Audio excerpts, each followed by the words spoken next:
আচমকায় ময়ূরাক্ষী নদীতে বাড়ল জলস্তর। আর এই জলস্তর বেড়ে যাওয়ার কারণে ময়ূরাক্ষী নদীর ওপর ভেঙে গেল একাধিক ফেরিঘাট। সমস্যায় পড়ল নিত্যযাত্রীরা। মূলত বৃহস্পতিবার ও শুক্রবার দুদিন ধরে হয়েছে টানা বৃষ্টিপাত, আর তারপরেই তিলপাড়া জলাধার থেকে ময়ূরাক্ষী নদীতে ছাড়া হয়েছে জল। শনিবার সকালে তিলপাড়া জলাধার থেকে ময়ূরাক্ষী নদীতে প্রায় 5,000 কিউসেক জল ছাড়া হয়েছে। আর এই জলস্তর বেড়ে যাওয়ার কারণে ময়ূরাক্ষী নদীর ওপর ভেঙে গেল একাধিক অস্থায়ী ফেরিঘাট। মূলত ময়ূরেশ্বরের দিক থেকে সাঁইথিয়া শহর যাওয়ার জন্য খুব সহজেই পারাপার করা যেত ভাবঘাটি, পীরতলা ফেরিঘাট ও সাঁইথিয়া তালতলার ফেরিঘাট হয়ে।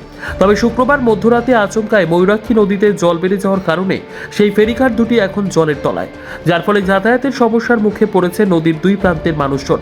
শুক্রবার মধ্যরাত থেকে নদী পারাপারের জন্য বন্ধ হয়ে গিয়েছে মোটর বাইক থেকে আরম্ভ করে যে কোনো যানবাহন চলাচল। কেবলমাত্র ঝুঁকিপূর্ণভাবে সাঁইথিয়া রেল ব্রিজের ওপর হয়ে মানুষজন পায়ে হেঁটেও সাইকেল নিয়ে পারাপার করছেন। পাশাপাশি ঠিক একইভাবে বছর দুটির থেকে ভগ্নদশা নিয়েছে সাঁইথিয়ার নতুন ব্রিজ। আর তারপর থেকেই একরকম যান চলাচল বন্ধ করে দেওয়া হয়েছে নতুন ব্রিজের ওপর দিয়ে।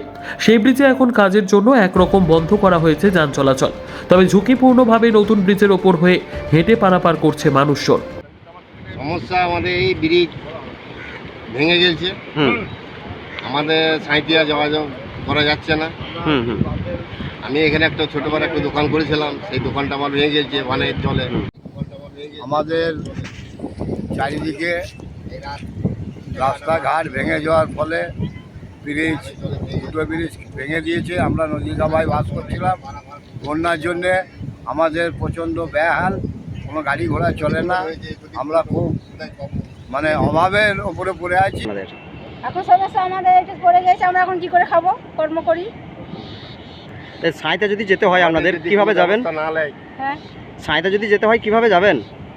যেতে পারবো না, একটু পাশে থাকতে হবে এখন।